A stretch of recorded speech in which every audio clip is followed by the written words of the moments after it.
Lucas 4, verso 16.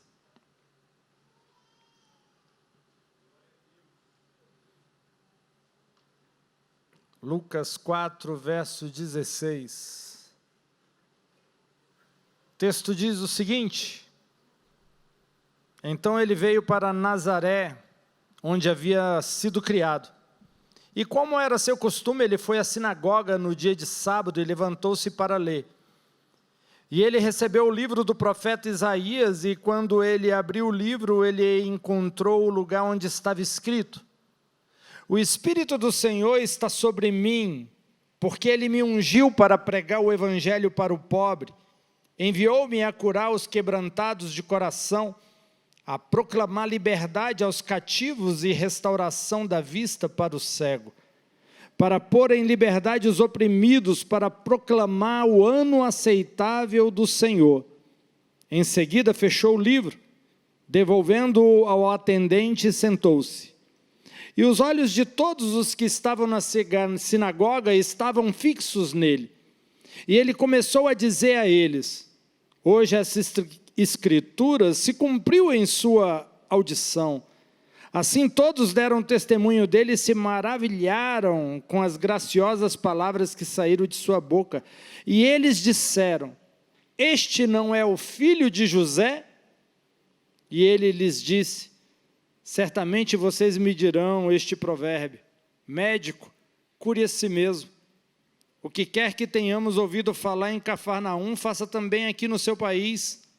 Então ele disse: certamente eu digo a você, nenhum profeta é aceito em seu próprio país. Mas em verdade vos digo que muitas viúvas estavam em Israel nos dias de Elias, quando o céu foi fechado por 3 anos e 6 meses. E houve uma grande fome em toda a terra, mas nenhuma delas foi enviado Elias, exceto para Serepta, na região de Sidom, a mulher que era viúva.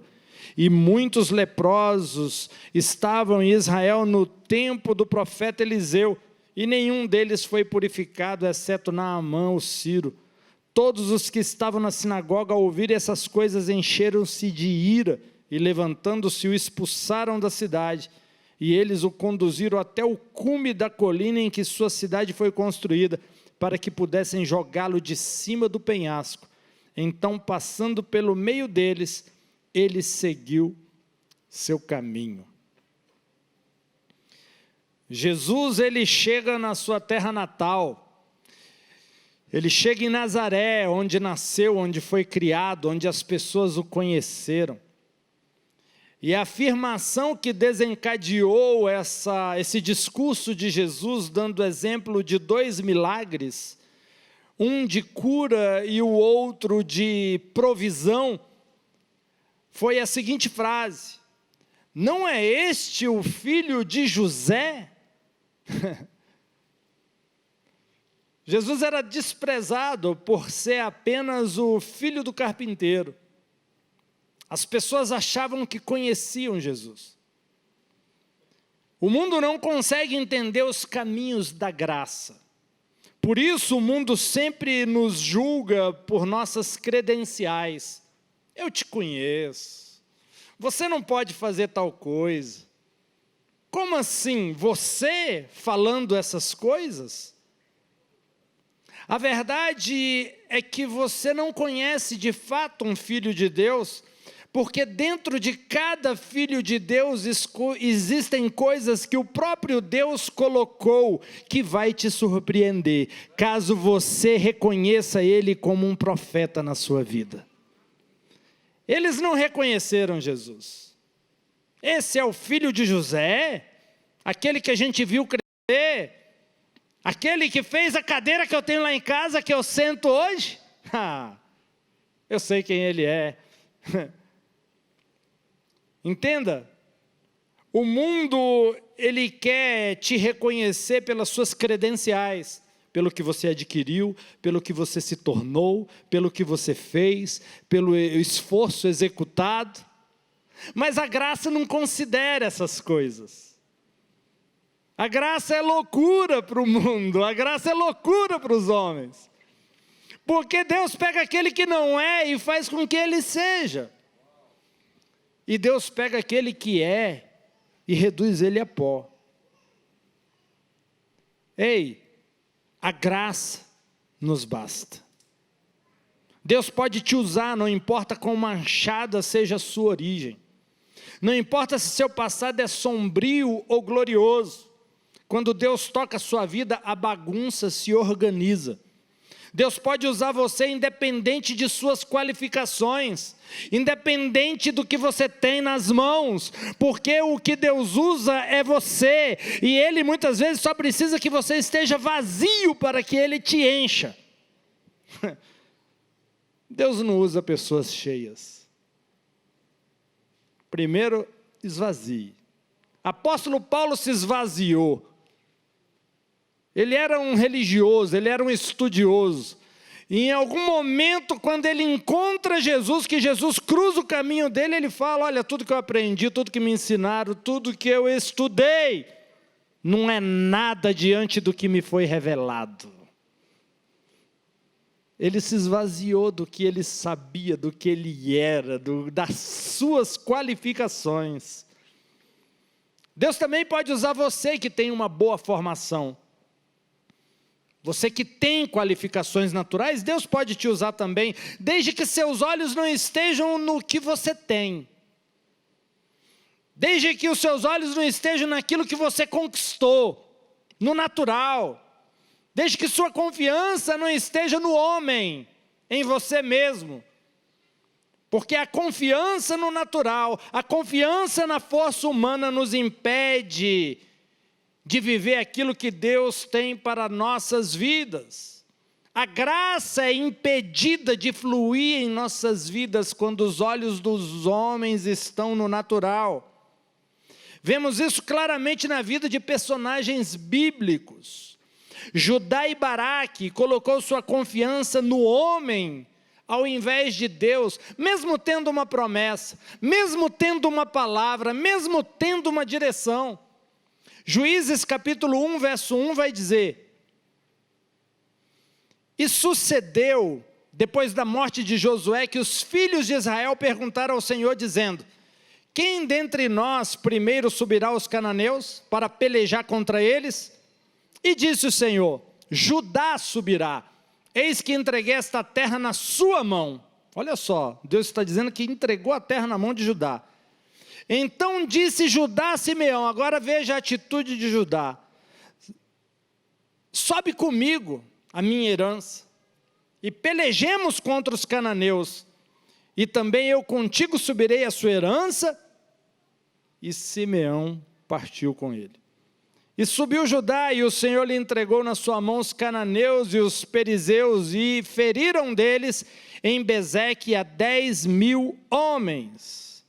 Juízes 4, verso 7 vai dizer: e atrairei a ti para o ribeiro de Quizon, a Sísera, capitão do exército de Jabim, com os seus carros e com a sua multidão, e o darei na tua mão. Então lhe disse Baraque: se fores comigo, irei, porém se não fores comigo, não irei. E disse ela: certamente irei contigo, porém não será a tua honra da jornada que empreenderes, ou seja, a honra não será dada a você. Pois a mão de uma mulher o Senhor venderá a Sísera. E Débora se levantou e partiu com Baraque para Quedes. Eles não puderam reivindicar a vitória plena, porque eles duvidaram da promessa de Deus e pediu ajuda para os homens. Ei, bora comigo, Deus me prometeu, mas sabe, eu preciso de alguma coisa natural para eu me agarrar, para eu ter coragem, para eu poder ir além. Eu preciso ver, eu preciso apalpar. Senhor, deixa eu te tocar para ver se é você mesmo. Deixa eu te tocar nas suas feridas. Precisa de algo natural para comprovar o divino, para comprovar o caráter de Deus, para comprovar o poder de Deus. Eles não puderam reivindicar a vitória plena. Sabe, Deus queria dar uma vitória plena para eles, mas eles receberam uma vitória parcial. Deus queria dar algo maior, mas Deus teve que dar algo menor. Por quê? Não confiaram em Deus plenamente. Deus queria que eles tivessem a vitória sozinhos.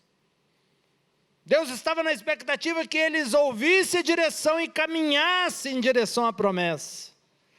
Fé é manter os olhos em Deus e não nos homens. Isso não significa que Deus não possa usar homens como conexão, como pessoas que vão te abençoar, como pessoas que vão, muitas vezes, abrir uma porta e trazer uma possibilidade para você. Mas quando Deus te dá uma promessa, caminhe em direção à promessa e os seus olhos estejam primeiramente nele. E não procure algo natural para comprovar e ter certeza de que isso vai acontecer. A fé torna real o que já está previsto no Espírito. O povo de Nazaré fixou os olhos no natural. Eu sei quem ele é. É o filho do carpinteiro. Eles só enxergavam que Jesus era o filho do vizinho. Isso os privou da cura e provisão que Jesus tinha e queria dar a eles. Jesus queria, mas não pôde fazer muitos milagres em Nazaré.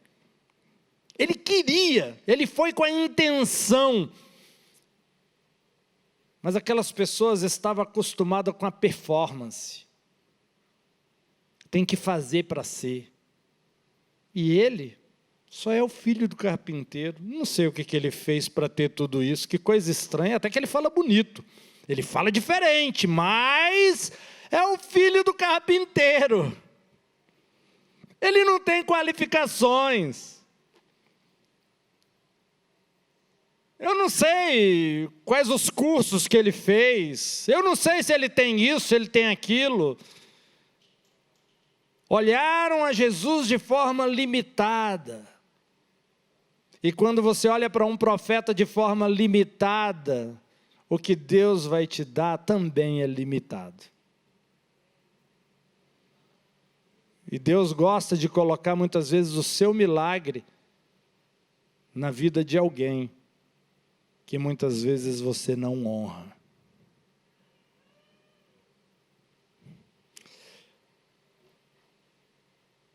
Jesus, ao falar com eles, no texto que nós lemos, ele citou 2 milagres, ele citou 2 bênçãos, uma de cura e uma de provisão. Ele falou da viúva de Sarepta. Lucas 4, verso 24. Então ele disse: certamente eu vos digo, nenhum profeta é aceito em seu próprio país, mas em verdade vos digo que muitas viúvas estavam em Israel nos dias de Elias, quando o céu foi fechado 3 anos e 6 meses, e houve uma grande fome em toda a terra, mas a nenhum deles foi enviado Elias, excepto a Sarepta, na região de Sidom, a uma mulher viúva. E muitos leprosos estavam em Israel, segundo milagre, no tempo do profeta Eliseu, e nenhum deles foi purificado, exceto Naamã, Ciro. Todos os que estavam na sinagoga ao ouvir essas coisas encheram-se de ira. Por que eles ficaram irados? Por causa de 2 milagres que Jesus citou. Primeiro, da viúva, do tempo de Elias. Milagre de provisão, a mulher não tinha recursos, a mulher estava passando fome. E vai dizer: a lata de farinha não se acabou, nem a botija de leite acabou, segundo a palavra do Senhor que ele falou por intermédio do profeta Elias. Provisão, a lata de farinha que não acabava. A mulher começou a ter recursos. O pote de óleo que nunca secava. Ela tinha condições de ter luz em casa, de ter alimento em casa, condições de fazer alimento em casa. Deus proveu conforto e sustento diário para essa mulher. Mas por que causou ira? Porque aos olhos desse povo religioso, essa mulher não merecia receber o milagre da provisão. E Jesus estava comparando ela com eles. Essa mulher não era judia. Ela não estava debaixo da aliança de Deus. Ela não tinha qualificação aos olhos daquelas pessoas. Mas ela foi abençoada. Ela encontrou provisão, ela foi provida de recursos, sem merecer. E isso para um religioso é uma blasfêmia. Você quer ver um religioso ficar irado? É quando ele vê alguém que não merece ser abençoado, e ele que acha que merece não recebe nada. Ele começa a falar com você: para de pedir, você só vem para Deus para pedir. Para pedir, você só sabe pedir. Sabe adorar a Deus não? Vira para ele e fala: você não sabia que pedir é uma adoração? Porque você está colocando Deus na posição de ser o seu Senhor, o seu supridor, o seu Salvador, aquele que te abastece. É uma adoração isso. Quando eu estou doente, eu olho para Ele como minha cura. Quando eu preciso de recursos, eu olho para Ele como minha provisão. Se não existe uma adoração mais elevada do que essa, eu não conheço. Reconhecer que Deus é poderoso para fazer infinitamente mais do que tudo que eu preciso, do que eu penso ou do que eu desejo. Essa mulher era uma gentia e foi abençoada. O outro exemplo que ele deu foi um exemplo de cura. Muitos leprosos estavam em Israel na época do profeta Eliseu, e nenhum deles foi purificado, exceto Naamã, o sírio. Milagre de cura. 2 Reis vai dizer, capítulo 5, verso 14: então ele desceu e mergulhou 7 vezes no Jordão, conforme a palavra do homem de Deus, e sua carne foi restaurada como a carne de uma criança, e ele estava limpo. Assim como a viúva de Serepta, Naamã não era judeu também, ele era um gentio. Também não merecia, também não tinha qualificações, também não tinha nada que o colocava nessa posição de ser abençoado por esse Deus, o Deus de Israel.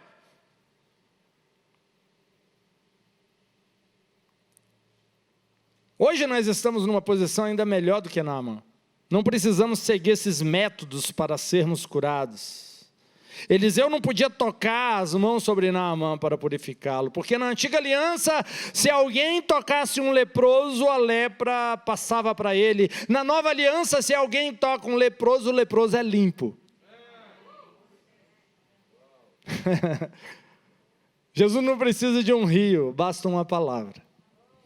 Jesus não precisa de 7 mergulhos, basta um toque.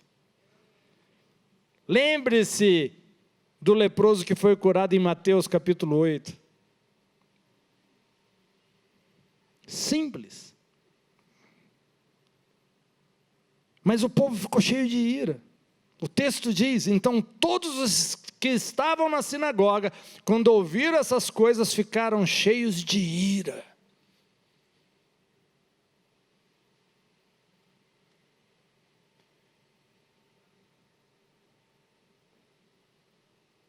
O religioso, ele não tem raiva, não é de ver você pedindo.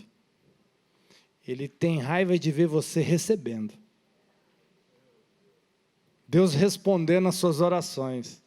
E ele que se acha o cara, não vê receber nada, e ele olha para você e te vê um pecador e você está recebendo tudo. Ele quer te jogar de um penhasco. Igual fizeram com Jesus. Vem cá, Jesus, vamos ali em cima da montanha que eu vou te ensinar como voar. Queriam matar Jesus, jogar de um penhasco abaixo, simplesmente porque ele deu 2 exemplos de pessoas que não mereciam e que foram curadas. O povo de Nazaré não entendeu. Eles não compreenderam o caminho da graça. Eles não compreenderam o novo que Deus estava fazendo. Deus estava criando uma nova aliança, um novo pacto estava sendo selado em Cristo, mas eles não entenderam. Eles ainda estavam no antigo, no antiquado, no ultrapassado. Mas a graça nunca força a passagem. Se você a rejeitar, da mesma forma que Jesus, vai passar no meio deles e vai embora. Ei, se você resistir ao favor e à bondade e o amor de Deus, a graça dele, ela simplesmente vai passar no seu meio e vai embora. Se agarre àquilo que está passando da parte de Deus no seu meio. A graça não vai te forçar a receber. E não tente comprar aquilo que não está à venda.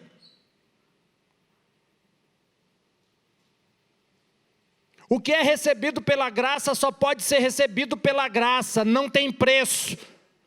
Não aceita cartão de crédito, não paga com boleto e nem é dinheiro. É só se for de graça, por isso que o religioso não recebe. Porque ele quer comprar as coisas de Deus, e Deus não está à venda. Para ser curado, ele acha que tem que jejuar, ele acha que tem que ler a Bíblia, ele acha que tem que acordar de madrugada, ele acha que tem... Ele sempre vai se colocar numa posição que ele tem que fazer algo para merecer. E aí não recebe, porque ele está querendo comprar, negociar com Deus. Deus quer te dar, e se você oferecer alguma coisa em troca, ele não te entrega. Receba a cura, e depois se renda a esse amor incondicional que não pede nada em troca para você, te abençoa do jeito que você é. Esses 2 exemplos aqui, essas pessoas não tinham entregue a vida para Jesus, elas não tinham feito atitude nenhuma, elas foram curadas sem merecer. Depois o que você vai fazer com a cura, depois como você vai corresponder àquilo que ele fez por você, essa demonstração de amor, é problema teu. Ele é irresistível. A igreja evita o evangelho da saúde e da riqueza. Talvez seja por isso que tantos vivem doentes e na miséria, na dívida. A verdade é que saúde e riqueza são simplesmente cura e provisão. Jesus falou isso e nos ensinou como receber essas 2 coisas. A chave é, Naamã e a viúva receberam cura e provisão simplesmente por não tentar merecer. Você quer ser abençoado por Deus? Não tente merecer. Não tente merecer. O não merecimento vai fazer a graça ir embora. Se você tentar merecer, a graça vai embora. Não mereça. Receba. Receba. O coração de Deus é para que você tenha cura e provisão. João, o discípulo a quem Jesus amava, encostava a cabeça no seu peito, ouvia seus batimentos cardíacos e olha só o que ele disse. 3 João, capítulo 1, verso 2. Se isso não é a vontade de Deus, eu não sei qual é a vontade dele. Olha como ele frisa. Amado, oro para que prospere em todas as coisas e tenha saúde, assim como próspera é a tua alma. Olha a oração que ele faz. Em uma oração curta ele libera cura e provisão para aquelas pessoas. Cura e provisão. Isso me leva a entender que essa é a vontade de Deus para nós, que haja cura, que haja saúde e que haja provisão. A vontade de Deus não é só aquilo que está ali em algumas Bíblias, algumas partes ali no Novo Testamento é escrito em vermelho. A vontade de Deus não é só aquilo que está escrito em vermelho. Precisamos entender que nós estamos em um tempo de transição. Esse período era um tempo de transição, capazes de discernir entre a antiga aliança e a nova aliança, onde começou a vontade de Deus para o nosso tempo. Os evangelhos é um período de transição. Se você pega ali, Jesus chega ao mundo, Jesus nasce, e ele começa a transitar no meio da lei, a graça começa a transitar no meio da lei. Havia uma transição. Após a ressurreição, inicia-se uma nova aliança. Por isso que você vai ver Jesus falando, antes de ressuscitar, ele dizendo assim, para aquela mulher, eu não vim senão para os filhos da casa de Israel. Depois de ressurreto, ele diz, ide por todo mundo, pregai o evangelho a toda criatura. Uai, como assim? Ele só veio para esse público agora, depois de ressurreto, é para todo mundo? Sim, porque era uma transição antes dele morrer. Depois que ele morre e ressuscita, uma nova aliança foi liberada. O véu se rasgou e todos, sem exceção, passaram a ter acesso à presença do Pai. Então é um período de aliança os evangelhos, de transição de alianças. O livro de Atos em diante, incluindo as cartas de Paulo e dos outros apóstolos, ali está a mensagem que você tem que se concentrar. Ali é a mensagem, ali estão as verdades do novo pacto, da nova aliança em Cristo Jesus, escrita para nós nos dias de hoje. A vontade de Deus para nós hoje está repleta a partir de Atos e as epístolas. Quer saber a vontade de Deus? Vai lá e lê. Você vai ver exatamente o que Deus quer para você agora, nesse momento. Tudo realizado pela obra consumada de Jesus na cruz. Tudo. Ser saudável e bem provido é a vontade de Deus para nós. Isaías 53, verso 4 vai dizer, certamente Ele suportou nossas dores e carregou nossas tristezas. Ainda assim, veja, está falando de 2 milagres aqui, duas situações que a gente já está falando aqui, dores e tristezas. Ainda assim o considerávamos abatido, ferido por Deus e aflito.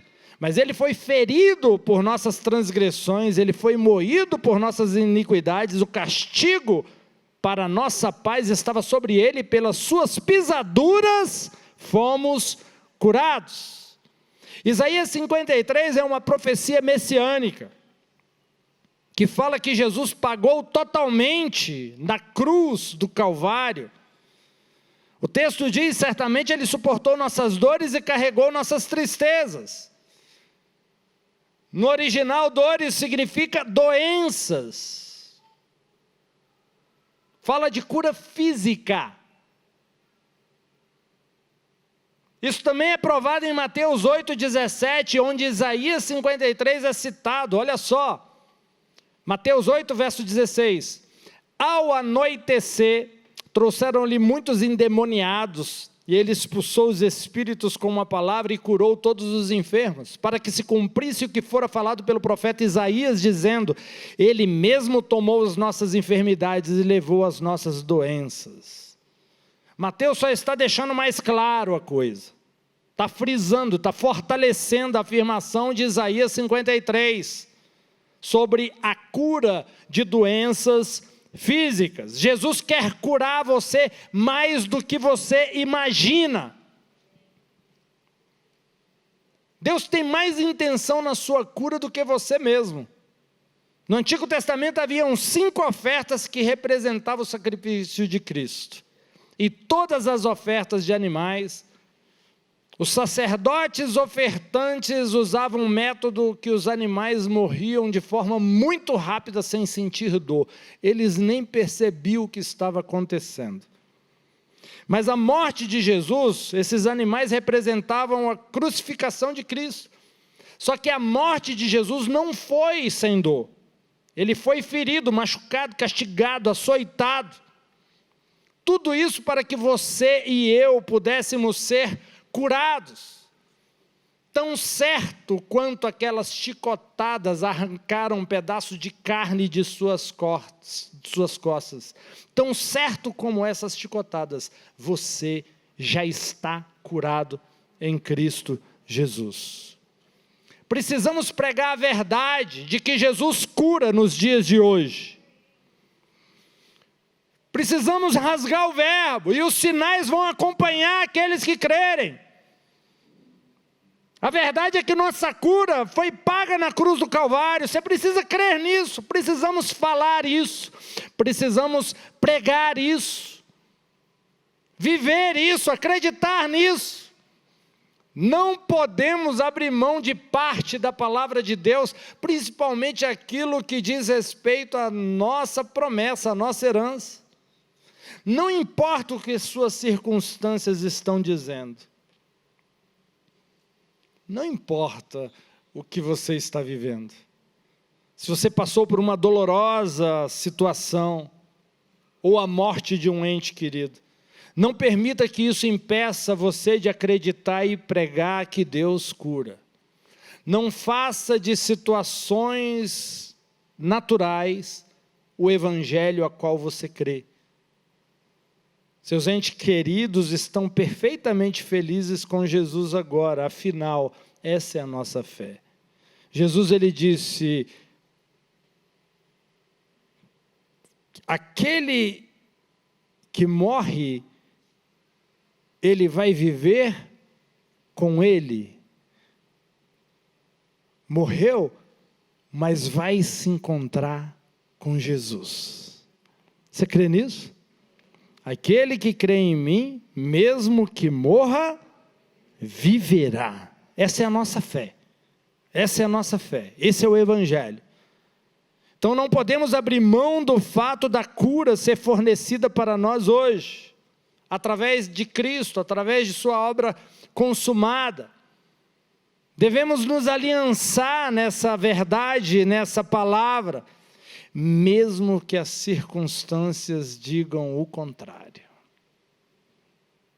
Fé não é andar pelo que vê, é crer que aquilo que vê, que está diante dos seus olhos, serão mudados pelas suas palavras e pela fé. Deus, na criação de tudo ali em Gênesis, ele viu trevas e disse: Deus, haja luz. Ele não falou o que ele estava vendo, ele falou aquilo que ele queria ver.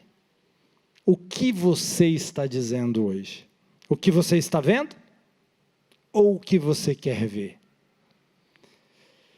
Deus quer te dar saúde e provisão. Romanos 4, verso 13 vai dizer: porque a promessa de que ele seria o herdeiro do mundo não foi para Abraão ou a sua descendência pela lei, mas pela justiça da fé. Promessa de ser herdeiro do mundo. É uma promessa grande, é uma promessa maior, uma promessa que engloba muitas outras coisas. Mas ninguém pode ser herdeiro do mundo doente e falido. A cura e a provisão estão dentro dessa bênção de ser herdeiro do mundo. Se Deus te prometeu ser herdeiro do mundo, se aquilo que Ele prometeu para Abraão é seu através de Cristo Jesus, herdeiro do mundo, você tem que ser curado e você tem que ser provido para que você herde, para que você governe. Todas as bênçãos menores estão dentro dessa grande bênção. Engloba, vem no pacote muitas outras coisas. E essa promessa não foi pela lei, não foi pela justiça própria, mas foi pela justiça da fé. Não vem pela nossa obediência, não vem pelo merecimento, não vem daquilo que nós conquistamos, A viúva de Serepta e Naamã, Ciro, não mereciam e receberam. Mas no momento em que confiaram em Deus, acessaram. No momento em que olharam para o Salvador, suas vidas foram transformadas, eles foram salvos, curados e providos. A obediência é importante, mas a nossa obediência hoje é a obediência da fé. Sem fé é impossível agradar a Deus. A obediência da fé é a crença correta. A crença correta produz uma vida correta. O que impede uma pessoa de receber cura e provisão de Deus hoje? O que impede as pessoas de serem abençoadas por Deus não é o pecado. Porque o sangue de Jesus remove o pecado. A graça é maior do que o pecado. Se você falar que o pecado te impede de ser abençoado, você está falando que o pecado é mais poderoso do que a graça. Se o pecado pudesse impedir a graça, ela nunca teria sido dada. O que então nos impede de receber as bênçãos de Deus? É crer que temos que merecê-las. E é isso que o diabo quer que você pense, que você não é merecedor. Quando na verdade Deus já nos tornou justos. Ele já nos tornou herdeiro de todas as bênçãos, sem merecimento, sem qualificações. Deus não olhou o seu currículo, Ele não pediu o seu currículo. Ele não quis saber do seu histórico. Ok, meu filho, para te abençoar, deixa eu ver o que você fez nos últimos 12 meses. Vamos ver se você se comportou bem para ser curado. Não, não é Deus isso. Isso não é Deus. Deus não está pedindo o currículo de ninguém, e nem o histórico, os antepassados de ninguém, a ficha da pessoa. Baixa a ficha dessa pessoa para eu ver se eu posso salvar ela. Me dá a ficha dessa pessoa. Quem está interessado no seu passado é o diabo, não é Deus. Deus está interessado no que Ele pode fazer com você a partir de agora. Saquear o inferno, incendiar esse mundo. Fazer uma nova história, escrever um novo capítulo. É isso que Deus está querendo fazer contigo hoje. A maneira de receber saúde, provisão divina hoje é acreditar que eu sou justiça de Deus em Cristo Jesus. E que o amor dele por mim é suficiente para que ele me cubra de bênçãos que eu jamais iria merecer, com todo esforço que eu pudesse fazer.